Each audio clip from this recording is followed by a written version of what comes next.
stories like crazy. Because everyone has mental health, and everyone has a story. And sometimes they're crazy. Join Lori Lane Murphy and me, Adriana Prosser, as we talk about dealing with, struggling with, and managing mental health with storytellers that share their true life story. Get in the conversation and talk with us on Facebook and Twitter, and subscribe on SoundCloud and iTunes. Now, let's smash some stigma. Time for Act 2, Scene 2, meaning the second half of our Stories Like Crazy live event at the SoCap on May 10th, 2018 for Mental Health Awareness Week. We raised our voices and raised funds for mental health initiatives. So here's the second half. The thing about mental health and mental illness for me is that it can be gut-wrenching for people, but it always brings people together. And if you listen to Stories Like Crazy, and if you don't, you should, we have a lot of laughs. Because that's really a huge part of self-care for me. I don't even like the term self-care because it always sounds like masturbation to me. Which in and of itself is self-care. Woo! All right, I just went somewhere. Okay, I'm back now. So it does always bring people together. And that's why I asked people, as you were coming in and getting your seats and stuff, we like to do lotto slots because usually the live shows that I used to do a couple of years ago under a different name, I always found that people wanted to share something. So we've allocated 5 minutes. If you take 5 minutes and one, I will kick you off the stage. I'm just kidding. I mean, I will embrace whatever it is that you have to say. But we will give you 5 or 6 minutes to share your story if you want. So there's quite a few names in here. So in the name of fairness, I'm going to pull right in front of you. And what will happen is, I'm going to tell you a little something. Our wonderful and amazing next storyteller is going to tell you something. Then you're going to come up, mystery storyteller. And then we're going to wrap it up with our last amazing storyteller. So that's how it's going to go. Are you drum rolling? Oh, okay. It's anticipation. Tim Curry style. Charmaine. What? Charmaine? Charmaine, are you here still? There you are. Okay. You don't have to come up yet. Okay. Go and sit down. I'm gonna. I shall call you when you're ready. Charmaine. Awesome. All right. That's exciting. No, that's exciting. I love it when people feel that they can come up and share because this is a really safe place to be. So when I was a young teenager and my brain basically felt like a room full of monkeys, I always imagined that I had my own TV show, and I was my own TV show. And of course, this was going back well before reality television, of course. And for some reason, we are interested now in sitting down and watching kind of the mundane pickings of people's lives. But in 1980, I really believed that I was it. And I lived this show, and I had this soundtrack. And I know a lot of, if you think about certain music that touches you, it brings you back to a place. But my music followed me all the time. And I had music like, I had sound effects and everything. Like if I opened a door, it made that sound if people laughed. And my best friend Michelle at the time, who's been my best friend for 40 years, she was kind of my live studio audience at all times. So I took her everywhere with me that was possible, and she laughed at pretty much everything I said. And I felt like, basically at the time I was Johnny Carson or Carol Burnett or any of those faves. And I didn't realize at the time that this was doing me a lot of good. Was I living in a bit of a fantasy world? Sure. Was I hurting anybody? No. We started our own, and this is the early days of Stories Like Crazy.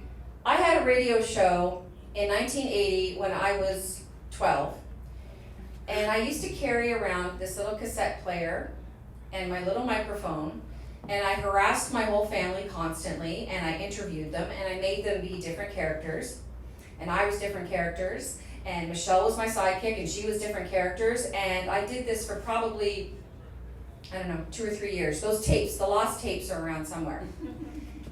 And I realized all this time while my brain was buzzing and I was trying to figure out what was happening with me because it didn't feel right. because I was this kid who had a room full of monkeys one minute and then a basement full of rats the next minute, and I couldn't quite figure out what that meant. And I didn't talk about it all that much because my father at the time was managing his own severe depression. And I found out later in life that my father had bipolar disorder, as do I, which answers a lot of questions. And sometimes when you get a diagnosis that may seem scary at the time, it's also a relief because you know you're not crazy. You know what I mean? There is a difference. So I found that in those teen years, when I was trying to figure stuff out, I really wanted to perform. And I really wanted to write stories. And I really wanted to tell stories. And I really wanted to make people laugh. And I realized then that that's going to be my therapy.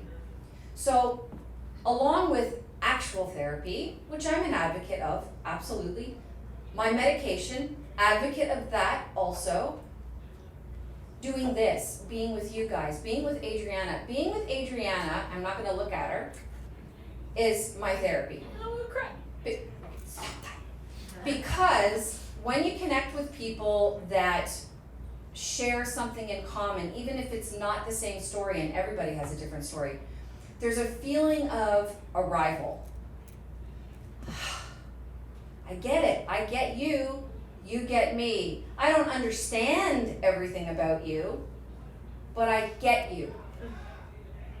And that to me is powerful stuff. So when we create communities like we're trying to do right now, this is just one aspect of it.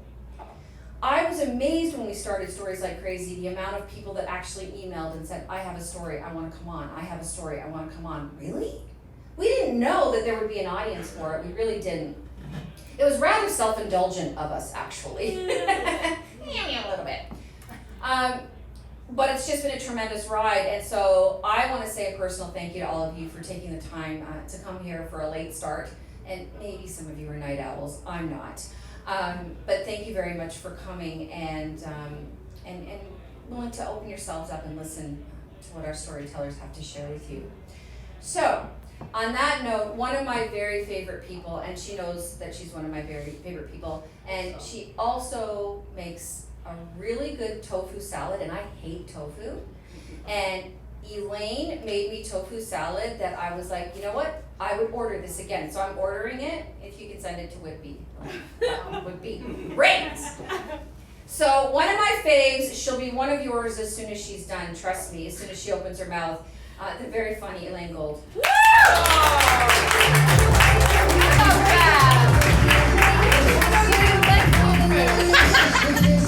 Look, she didn't even tell me that she didn't like tofu. But I ate it. What a good guess. But it's amazing that tofu I make.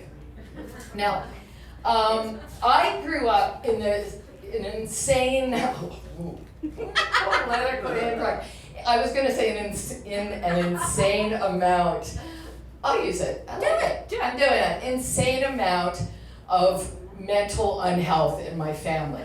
It was just this specter of it. And I saw it as a really, really young child. I saw the beginning of it because I have a bubby. And she lived in St. Catharines with my sister who's here. My sister is my older sister, and I'm the little one. And my bubby was in town, and she was the mom and the parents of my mom, okay? So this woman was so sweet, like amazing. This tall, like Jewish grandmother, but not over the top. She wasn't like eat. No, I would like have to beg her to just cut me up an apple. Like she was cool. But every so often I would see this thing, we'd all see it, this thing come over and she'd just be running around the house and doing stuff and I'd go, wow, this is a different Bobby. Wow. And I was like maybe 6 years old or something. And I said to my mom, what's going on with Bobby? She's lively as fuck. Although at that time we didn't have the AF expression that we have now. We just kind of said lively at that time. And also so I was like basically it was like 1950 something, like people were saluting, I don't even know. So I was like, what the hell is this? This is unbelievable. I love this Bobby. She's fun. She doesn't need to sleep. She's a party. So, my mom said, it looks good now, but like in a couple of days, it's not gonna go well. And I'm like, oh, whoa. So, soon I learned all this. This was at the beginning. So then, a few days later, my Zadie calls us and go, you have to come over. She hasn't gotten off of the couch in, 4.5 days. And we're like, ugh. She is no longer perky, speed around the house Bobby, AKA now known as manic, which now they don't even use. Manic depression is an old-fashioned phrase now, right? That's like modern for my family, because people were just like hyper or getting shock treatment or like overly depressed and throwing themselves off things. No, manic, the step up in the Gold/Cohen family was, they're manic depressive. And then people go, yeah. And that sort of had a dignity to it almost. But now that's like a faux pas, right? That, I said another faux pas earlier, we'll just keep track. So, that all happens to Bobby, and there's no shortage of shock treatment. Although they say they're bringing it back, I don't know. They're saying better that than the chemicals, I don't know, we'll talk about that later. But anyway, my Bobby was the queen, if you could be, again wrong, of shock treatment. And she had so many, and it seemed to, didn't help her, I don't know. I liked it when she was perky. That, when she was on the couch, she really wasn't that bad either. Like, what, right? So this goes on, and I see it, and then all of a sudden I see my mom taking a bit of a powder, and I don't see her for 10 days. And I'm like, where is Mom? And they're like, oh, she's just in the hospital resting. And I'm like, oh, she's got that thing. Oh my God, one other person I know, again, a woman has that thing. By gosh, I hope that doesn't happen to me. And I'm a social misfit from the get-go, and I'm just weird, and I talk like a weirdo, and I'm just odd. Like this, but imagine this on like a 6-year-old. Like, it was like Village of the Damned, like adults were like afraid of me, okay? So I'm concerned that this Bubby, now I see my mom, and then I find out that when I was a newborn fucking baby, my mother had to go and have shock treatment. Like, okay, yeah, you're losing a bit of sleep, but I thought that was a bit extreme, right? So, they make my sister go and visit her, like, oh, that's great for an 8-year-old girl to see a mom on shock treatment. Like, nobody had a clue what they were doing. It's amazing.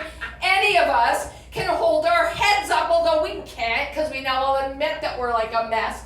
But what I'm trying to tell you is this is so legitimate. So I'm thinking, I'm good to go. And then around the time I'm like 17 and a half, I start getting this dark, heavy, black weight on my head. And I'm like, oh God, what is this? When in my family, when you talk about the curse, you wished you were getting your period, okay? So, I love that expression. I never get to use it. So anyway, so it's just like, whoa, who's next on the Gold Gals crazy spectrum? Crazy? I know not crazy. Just frisky and not frisky is how we call it in my family. So anyway, it starts happening and things are going down and I'm like, oh shit, and my mother's like, I think she's getting depressed. What should we do? No, what I opted to do was stay in my room, smoke weed, and listen to Laura Nyro. And that Laura Nyro, oh God, I love her, but she cannot get you out of a funk. I would really avoid that, although the music is beautiful, but listen before the funk sets in. So I was listening to Laura Nyro, my mom was bringing friends in. Go talk to Elaine. Please, go talk to her. Do you have weed? Go talk to Elaine. So this was going on, and I thought, okay, well, I'll go to a psychiatrist. Isn't that what you do? And I went to a psychiatrist, and he had this long Greek name, and just his name, I couldn't remember it, and that stressed me out, because, of course, I probably had to say it when I got there, and I was like, why are they making a depressed person take a bus ride in St. Catharines, learn a long psychiatrist's name, and why? Okay, so I kind of get over that, and I think, I'm not going to let that happen again. I do so many stupid things in between, and I make all the craziest life decisions you can make in my own wacky way. Margaret, she's here. We lived on a commune, made candles, sold them on Yonge Street. I mean, what did I do ever in my life that was sensible? Absolutely nothing. But what I did accomplish, and continue to, is I decided I wasn't going to get that depression thing again. I went to many a therapist, and wasn't sure, never took drugs, and I said, I will not. So I decided, no, not antidepressants. I took many other drugs, experimented with everything, but I would never touch antidepressants. So then I'm like, I've kicked this. I'm going to bring this all home in a minute, folks. Don't you worry. I'm like, I've kicked this, and those that know and love me, and even those that just know me and don't even like me, know that I like to walk. Don't worry, we're So just human. I just walk and walk and walk and walk, and that's how I stave off any minute idea that I could get depressed. And the minute I feel anything, I'm like, okay, and I'm a runner, and I walk. And just to bring it all full circle, and when I first told this story, I was like happy as a pig in a deli. In the beginning of January, and I'm like so cocky, I beat depression, and I hear about people with depression, I go, I beat mine, why didn't you, right? January 3rd, I lose my job, and I love my job so much. It's my entire universe of life, and I've been there almost 8 years. And Lori knows about this because I talked about it with her. I got so vastly and completely depressed. It was like 20 black, disgusting dogs were on my head, and I was like, don't give it. And I walked, and I ran, and I was just like, well, this isn't going away. I went to see movies, and I just thought, okay, this is really awful, and you, smug one, was like, I don't ever get depressed. So I just want to say that it can happen at any time, even if the other time you were just learning a Greek psychiatrist's last name. Thank you.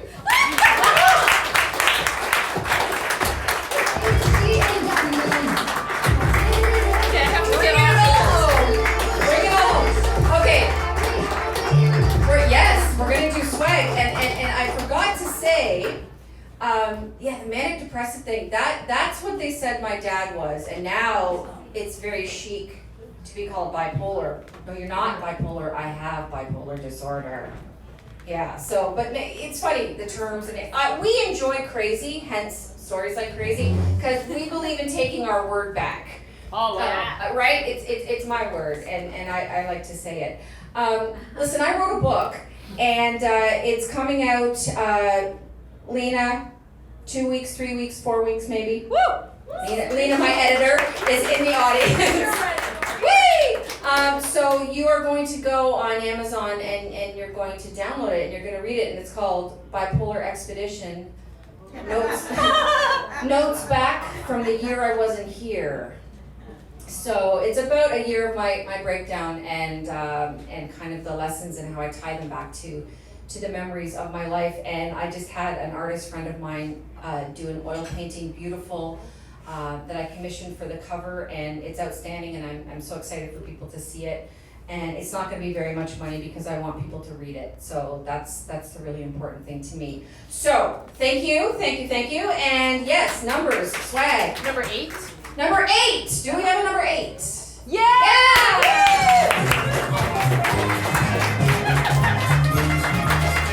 $1. Aromatherapy. Yeah, I believe you. One more. Yeah, let's keep going. This is the last one. Okay. What's the number, sister? Oh shit, fuck.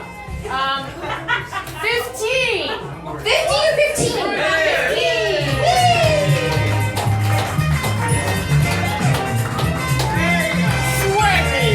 Swag.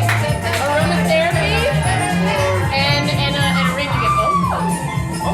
There you go. Enjoy. Mother's Day is coming. Fucking yeah! Yes, Mother's Day. can re-gift that shit. I will. Yeah, re-gift it. Mother's Day. Mother's Day. Right on. There you go. Okay, so yeah, yay to re-gifting. Come on. Okay, so now we're scaring the crap out of Charmaine because she's going to come up and share a little story with us because she wanted to go in the lottery bucket. Woo! And I pulled her name. So Charmaine, sister, come on up here. Woo! And the mic is yours, Rebecca. Thank you, Lori. You're welcome. Okay, so my name's Charmaine, and this is my first time. I've never been here before. I've never even heard of this. I have a friend who's in the crowd somewhere, and his name's Dwayne, and he introduced me to this because he has a relationship with Adriana. Whoa. But not that kind of relationship. Wait, I didn't know we were so intimate. Anyway, yeah, so it's funny because when we got here, they told us about the lottery, and I was like, oh, Dwayne, that's something you want to do. I know you want to be up here, and surely enough, my name is pulled, so here I am. So what intrigued me about coming here is the fact that mental health is something that's really near and dear to me because I lost my father to suicide, and that's not something I ever want anyone to feel. It's really interesting to lose a parent from that, and you always know you're gonna bury them, but you don't really think you're gonna do it when you're 18, right? Like fresh out of college, fresh out of high school, going to college, and nothing's going the way you thought it was gonna go, but it was interesting to me when it happened only because I was in my own little depression. Now, I'm a youngest of 3 girls, so my dad was fortunate enough to live in a house with 4 women, which must have drove him nuts, but I don't know if it was his depression that got me or what was going on there, but there's that distance, and he was reserved, he's a musician, he spent 9 years on the road doing his craft, and I was always very artistic, and I always felt like a kinship to him, and it didn't make any sense when he did it, because I thought, well, that's what I was thinking of doing, but I couldn't figure out what was the nicest way to go. How do you sit there and contemplate it and picture the best way for your loved ones to find you, right? That was just a no-go. So I was like, I'm not gonna do that. And then he did it, and I was like, oh, that's brutal.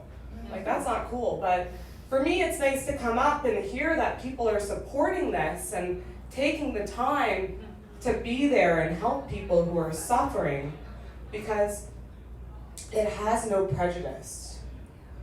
Mental health affects everyone. It doesn't matter what you look like, where you come from, where you lived, where you go.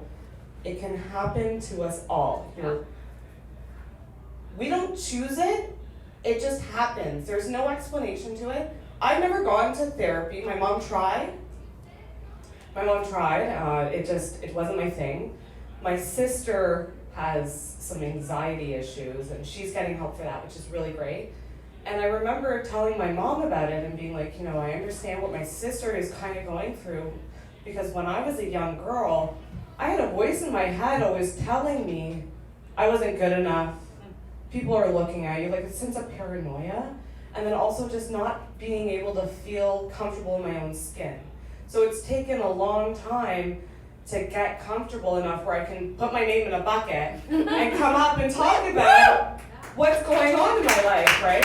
I mean, didn't really have a script when I came up. I just said I'll put it in and we'll see what comes out. I have no problem being honest and open. You can't even see anybody because of the lights. That helps. That's what's so freeing about it. Yeah, like, I think what's important that we all take away is if you see someone and you know that they need help, reach out. And if you can't help them, don't blame yourself, because I learned that from my dad. It wasn't anything I ever did, it was his own struggle that he just couldn't beat.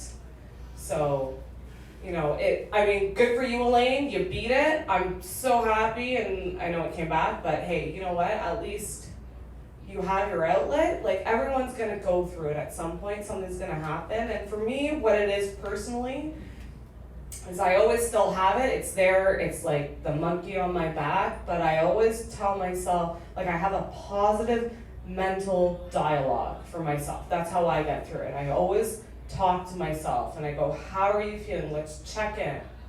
Are you paying attention to what you're doing, or are you just kind of going through it, the motions? Am I on autopilot? How did I get home? So I always try to be present and talk to myself. Why do I feel this way? Am I rational? Think about the bigger picture and stop being selfish. That's what I always tell myself. Because realistically, when I think about doing anything to stop my own suffering, it's all selfish in my mind, right? So then there's so much beauty in the world. Just, you gotta stop to love it and enjoy it and embrace it. You know, it's not important what anybody else thinks. Just yesterday, it's so funny, I did this. I just recently decided I was gonna start working out and getting back that hot bod I had, right? Woo. Thank you. So I put on my mirror, because it's the one thing I see every day, be better than you were yesterday. And I think just coming here today and standing up and sharing my story, I was better than I was yesterday. So thanks, guys.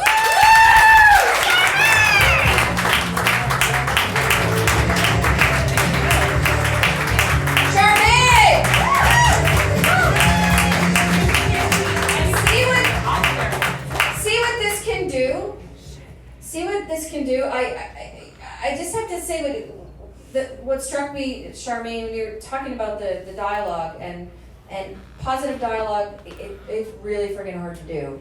It's really difficult, and if you can even do it a little bit more, and you were talking about feeling selfish and in your brain self. I was just saying to my husband, Paul, I can't see him, he's in the back. He went home, didn't he? I have no idea. But we were talking about, I don't even know, because I don't listen to him that much, but we were talking about something, and I said, God, mental illness is a very self-indulgent thing. I spend so much time in my head. I think that everything is about me, even like negative stuff, but it's still about me.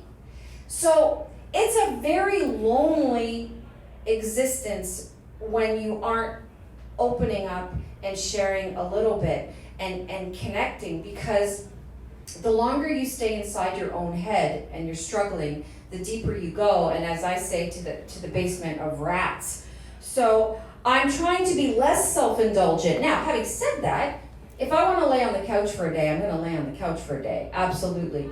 But I'm also going to think that I'm a little bit more valuable than that, and I like to think that I would be missed, and that's one of the things that I try to put on a loop sometimes on my head. So that was really valuable what you just shared, Charmaine, and thank you so much, and I'm so glad you drew your name out of the bucket. So thank you. Another one, and I know I just said this about Elaine, and she knows she's one of my faves, but really also one of my faves is a young man, and I say that because, you know, here's the thing. All right, I'm just going to say this. This is going to embarrass Dan. I don't care. I have a microphone. So I just turned 50, and I think Dan's like 19. I'm not sure. He's a little bit older than that. But here's the thing. You know, when you start to get a little bit older, you still think that you're 18, 19, 21. I still think that the 18-year-old waiter thinks I'm hot. That's creepy. But I still think, you know, they're making eyes at me. So Dan was one of the first guys that was on a show with me about 3 years ago or whatever. And of course, you know, I'm looking at this young, you know, cute guy, and I'm forgetting that I could have given birth to him easily. So that's creepy, and now Dan is like, I hate you, but that's okay. He is such a wonderful comedian. He is so talented, and I've had him on shows before, and I keep having him back because when Dan shares a story, he goes deep. And sometimes when you live your life doing comedy, you don't always get to see that side. And so Dan is equally funny and he's equally deep. And I love him to death, and I'm so glad he's going to close out the show for us. Dan Curtis Thompson, thank you.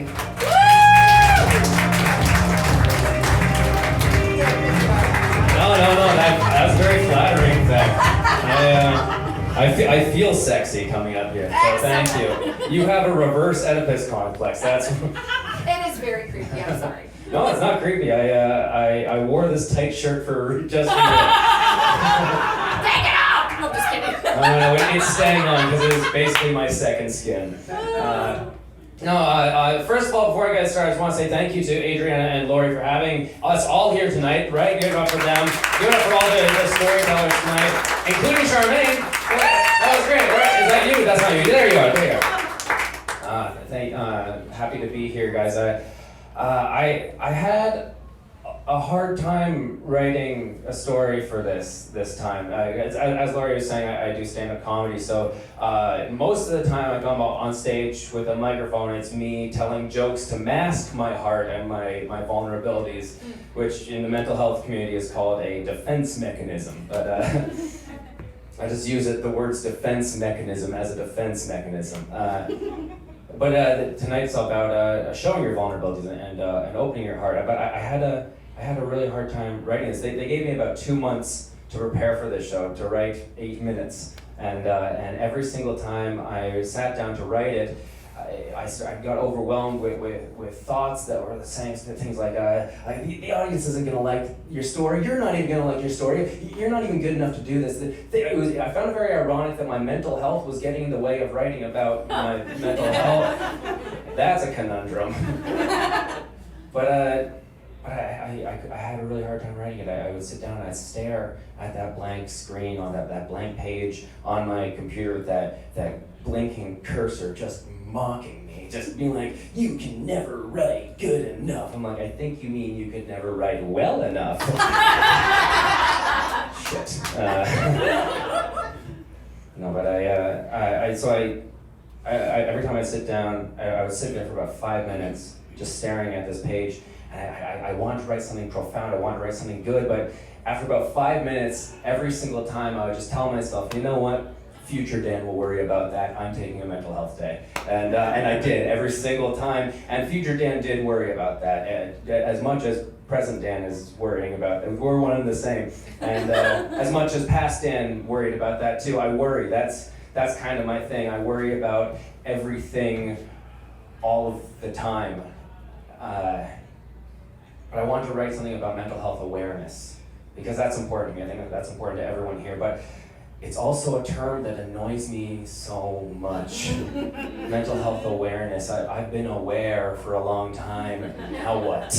You understand? Like being aware is just one step of it. You know, like if you were to go to the doctor and they're like, "I'm so sorry, you have cancer," and you're like, "Oh my God, what do we do?" And he's like, "I don't know, but aren't you happy you're aware?" I'm like, "No, I'm not, doc. Fix me." So awareness is just one step, and I got thinking to myself, what is the step that comes after awareness? We always hear the term mental health awareness, be aware, speak up, speak out, and now we're living in an era where people can come up on stage even tonight and talk about their feelings in a way that we've never been able to do. And I think that's largely because of shows like this and people like you, which is wonderful. And we're now finally in a society where once a year the phone companies will let us post about it on Facebook. Wonderful. Just as a side note, I think Bell could do a lot more for mental health if they had better service. You know what I mean? Hey Bell, let's talk about how long I've been on hold, okay? Not a lot of Bell fans here. But I was wondering what comes after the awareness. We're now in a society where we're becoming aware. People don't have to suffer in silence as much anymore. But now what? Now that we're speaking out, now that we're not suffering in silence, I guess we're just suffering out loud. Mental health has the word health right in its title, but it's seldom thought of as something that we need to take care of.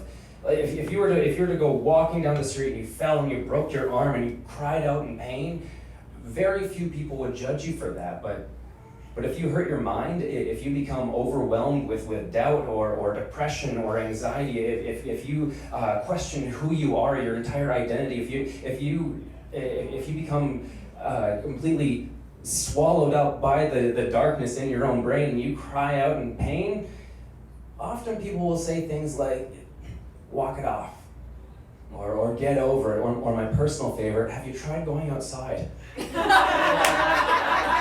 Have you tried going outside? Because outside is this magical world where sadness can't exist because trees do. It's insane. I love thinking about, like, maybe there's a guy walking around and be like, oh, I was really depressed after my breakup, but then I went outside and I saw an ash tree. But it didn't work because now I'm thinking about Ashley. No, why do they rhyme? That's the stupidest part. Maybe, we'll see. But how can we blame those people for saying those things, for telling us to walk it off or to go outside? Because those are people who are doing their best to help us. These are all people, we're all people who grew up in this society where we were told that sticks and stones will break our bones, but words will never hurt us. I like that agreement, thank you. See, I personally struggle with depression and anxiety, and I've contemplated suicide a number of times in my life. But most of my life, I didn't even really know what those things were. I didn't have the awareness, and I kind of missed that awareness. Now that lack of awareness too. Ignorance really was bliss. I remember a time in my life where I just think of like, well, everybody's sad all of the time and then you die one day, which admittedly is a bleak outlook on life, but it almost feels less bleak than the learning the truth, which is, no, not everyone's sad all the time, just a select few, and lucky you're part of that group. Oh, good. Oh, and then you die at the end? Okay, so it's still the same, but just for me. Good. But I never knew, I didn't even really know the terms depression or anxiety. I knew about them, but they didn't mean the same thing that they do now. I thought to myself, well, everybody gets depressed, and that's true. Everybody does get depressed at times, but it's different. Not everybody will go through bouts that last weeks or months at a time where you're constantly surrounded by helplessness and sleeplessness and a complete lack of appetite. And not everybody gets woken up most nights by their own brain because it's like, oh, wake up. You're like, what? It's like, you haven't forgotten hopelessness, have you? Like, no, I haven't. He's like, okay, good. I thought you had a pleasant dream for a second there, huh? Fuck you on your brain, go back to sleep. That's depression. And I thought everybody got anxious too, and again, that's not inaccurate. Everybody does get anxious from time to time, but again, it's different. Not everybody will get into relationships where they fall head over heels in love with someone who they believe they're going to end up with for the rest of their life, only to have a thought like, I don't think she loves you, or you're not good enough to be with her, or she's probably going to leave you, pop up into your head, and even though you know that is an untrue, irrational, and self-conscious thought, it doesn't matter because now your brain is locked onto that thought with its irrational thought death grip, and you start spiraling for weeks or months at a time until you forget that those irrational thoughts are in fact irrational because now they become your entire world. That's anxiety. And I didn't know that was me. I didn't know that was the life that I was living until hindsight gave me the biggest kick in the ass. Now I look back on my life and I'm like, yeah, that was always there. That has always been with me, and that is always going to be with me. Back then I suffered in silence before I had the awareness. And that's the steps. You suffer, then you become aware, and what comes next? I suffered. When I was, I didn't know the term, so instead of, if I felt too depressed to go hang out with my friends, I would lie sort of to myself and to them, saying that I think I just feel sick tonight. I can't make it out. And if I felt anxious, if I felt like I was having an anxiety attack or a panic attack, again, I would say the wrong thing. I would say that I'm just very stressed right now. But then I became aware, and then I suffered more, but I suffered out loud. So what comes next? What comes next? We've suffered. Now we're aware. What's Belle gonna do next? Now we know. And the next step is acceptance. It's accepting yourself for who you are, and then after that comes love. This is the after school special part of the show. It's always been about love. Give it up for love, guys. I like to ask for all my applause breaks. Once you become aware of the cards you've been dealt, of the struggles you have to face, of the person that you are, that's when you can finally accept that. And once you finally accept that, that is when you can finally start working toward self-love and mindfulness and gratefulness. And if you need to take medication to help you get yourself through the day, that's just as shameful as taking an Advil for back pain. I know that I've been projecting into this microphone for the past 10 minutes, and it's very clear that I'm not suffering in silence. But I'm also not suffering out loud anymore either. I'm not suffering. I have depression, and I have anxiety, and I accept that about myself, and I love myself for that. And that is a really hard thing to do. That has been a long time coming. This is definitely the most intimate relationship I've ever had with anyone. It is a relationship with it's a masturbation joke. No storytelling mental health show is complete without some masturbation jokes. Self-care. It's self-care, yeah, we've already had them. We are riddled with masturbation tonight. I want you all to go home and self-love yourself, okay?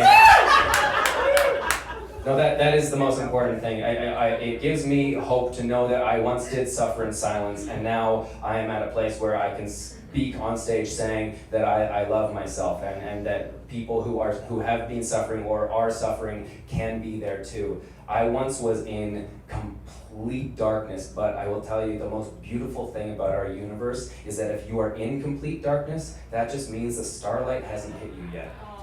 But it's coming as fast as it can. Thank you guys. My name is Curtis Thompson. Have a good one.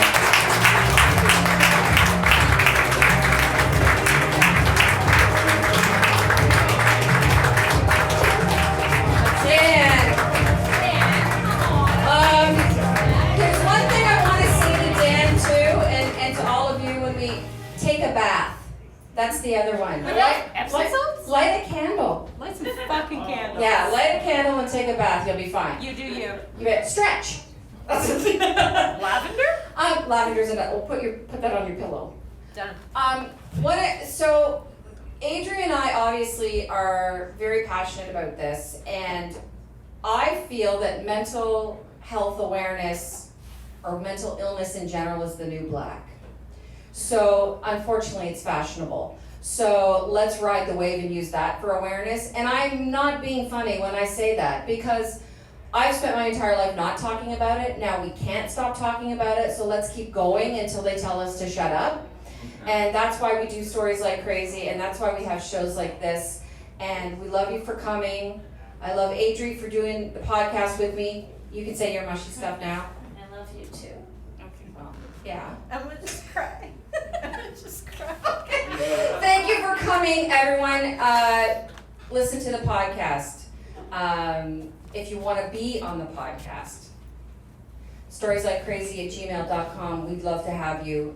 We have a blast doing our recording, and Adri's got the cutest little mini dachshund dogs, and they join us, and we have a really good time, and it's really cathartic, and it's what we're here to do, right? It's what we're here to do. Thank you. We're here. Travel safe. Thanks for listening. If you want to join in on the conversation, and we hope you do, come find us on Twitter and Facebook. And you can subscribe on iTunes and SoundCloud. That's it for now, Stigma Fighters.